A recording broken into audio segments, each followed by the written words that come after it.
안녕하세요. 강남역 1번 출구 1분 거리 김종률 아카데미 원장 김종률입니다. 저는 상가와 토지 투자만을 대상으로 강의하고 그리고 제 개인적인 투자를 하고 있고 그런 활동을 하고 있는 부동산 나름의 전문가입니다. 네. 이태원 참사는 뭐 다들 아시다시피 많은 사람이 일시적으로 몰렸고 깜짝 사고라 할 수 있는데 근데 이태원에 그렇게 많은 사람들이 모였던 게 하루 이틀이 아니지 않습니까? 그죠? 제가 그 옛날에 2016년인 것 같아요. 2016년에 그 할로윈 때 이태원을 간 적이 있었습니다. 그때 제가 와 정말 깔려 죽겠다 그런 생각을 했었어요. 그 생각한 데가 이제 이번에 사고가 났던 오르막 올라서 바로 옆에 그 자리거든요. 그런데 사람이 그렇게 많이 몰리는 지역인데 그러면 도시계획 도로를 왜 확장할 생각을 안 했을까? 이태원에 있는 그 도시의 지적도를 보면 굉장히 삐뚤삐뚤하거든요. 건물들도 굉장히 촘촘하게 있지만 그 개발하기 어려운 지적 상태에 그대로 남아 있어요.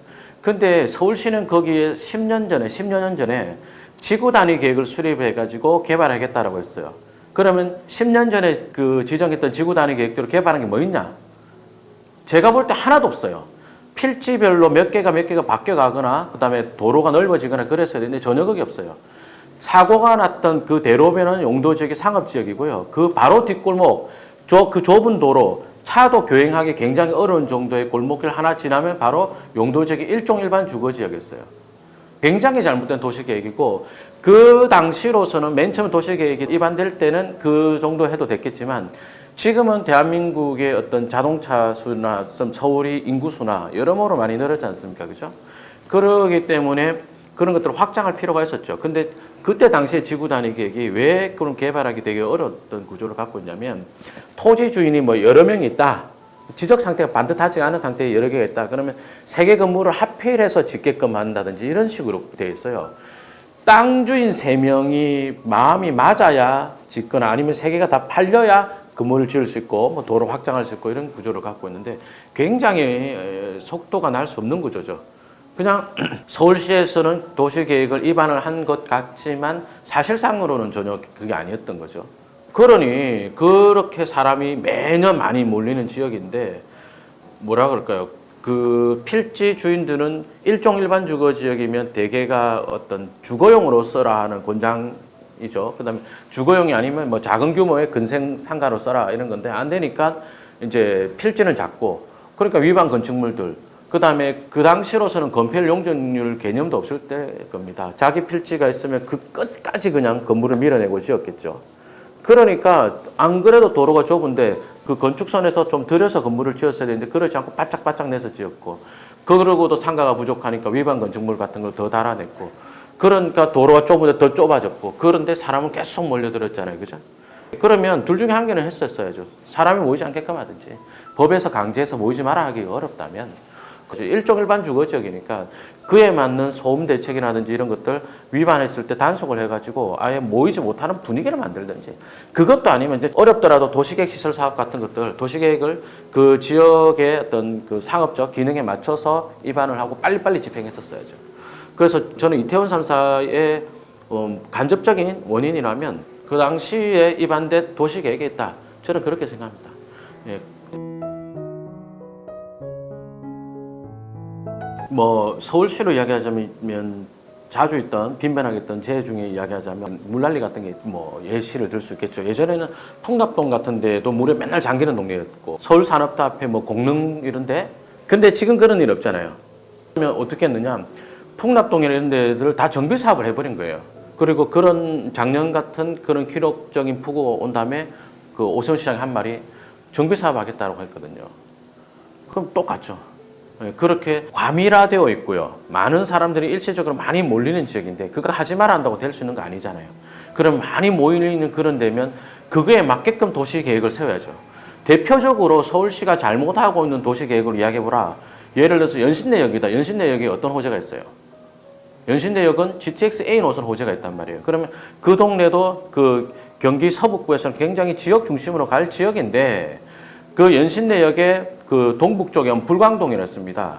그럼 그런 데는 도로가 삐뚤삐뚤하고 거기도 그 당시 일제시대 때 만드는 지적 그리고 그 사이사이로 있는 도로 이런 거거든요. 거기를 도시 재생을 할 것이 아니라 과감하게 재개발, 재건축 같은 정비 사업을 했었어야죠. 싹 부시고 새로 지어야죠. 기자님, 내가 물어볼게요. 빌라 살고 싶어요? 단독주택지 살고 싶어요? 아파트 살고 싶어요? 당연히 아파트 살고 싶을 거 아닙니까? 사람이 살고 싶은 건 아파트면 그러면 그런 데를 정비 사업 쫙 해가지고 도로 같은 거 확장 쫙 해주고요. 그 다음에 기존의 그 단독주택 같은 것들은 용적률이 낮기 때문에 세대수가 굉장히 작거든요. 그거 없애버리고 재개발, 재건축해서 아파트 같은 거 들어서게끔 유도를 했었어야죠. 근데 거기에 뭐를 하고 있느냐? 향린동산이라는 도시재생 사업을 하고 있어요. 도시재생 사업은 우리 시민의 세금으로 그 지역을 지원해주는 사업이고요. 재개발, 재건축이다. 거기 땅 주인들이 자기네들이 비용으로 국가에 세금 내면서 신도시를 만들어주는 거예요.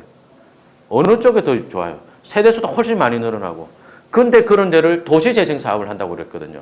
마을 공동체를 만들고 그래요. 아니, 서울 사는 사람들이 누구가 마을 공동체를 바래요? 소화전 달아달라고 그랬어요. 외등 달아달라고 그랬어요. 벽에 그림 그려달라고 그랬어요. 왜 그런 데다가 쓸모없는 예산 쓰면서 행정력까지 낭비하면서 왜 그러고 있어요? 근데 그런데도 이를테면 확장해서 이야기하자면 마찬가지죠. 서울시가 갖고 있는 위상이 있고 그 위상에 맞는 도시계획을 맞춰서 다시 했었어야죠. 일제시대 때 지적도고 그 당시에 도시계획에 그대로 뭐 80% 이상이 유지되고 있는 지역이거든요. 안 맞죠. 당연히 안 맞죠. 일단은 뭐 사고를 막는 선에서 이야기하자면 도시계획 시설로 지정을 하고 그 집행을 해버리면 되기 때문에 한 2년, 3년 그 정도는 되겠지만 그러고 나서 이제 반발도 크겠죠. 그렇지만 이제 정상화되기까지는 짧게 보면 5년은 걸릴 거예요. 5년은 걸릴 건데, 예, 근데 그렇게라도 해야죠. 예, 5년이면은 아주 짧게 본 겁니다. 예를 들어서 수원역 같은 데 보면 집창촌이 있거든요.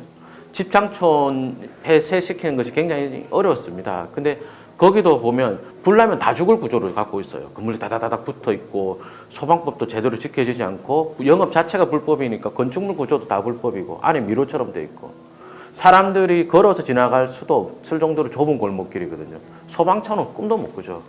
근데 그런 곳에도 도시계 시설도로를 입안을 하고 집행을 하면서 도로를 널찍한 도로를 만들어 버렸거든요. 그러면서 건물 싹 없어지고 그리고 나서 이제 행정력을 동원해가지고 폐쇄 명령을 하고 이래 해가지고 싹 없어졌거든요.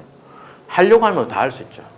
이 눈치 저 눈치 보느라고 안 하고 당장 급한 거 아니니까 안 하고 자기 임기 내에 할 수 있는 게 아니니까 끝낼 수 있는 게 아니니까 안 하고 아마 그러지 않았을까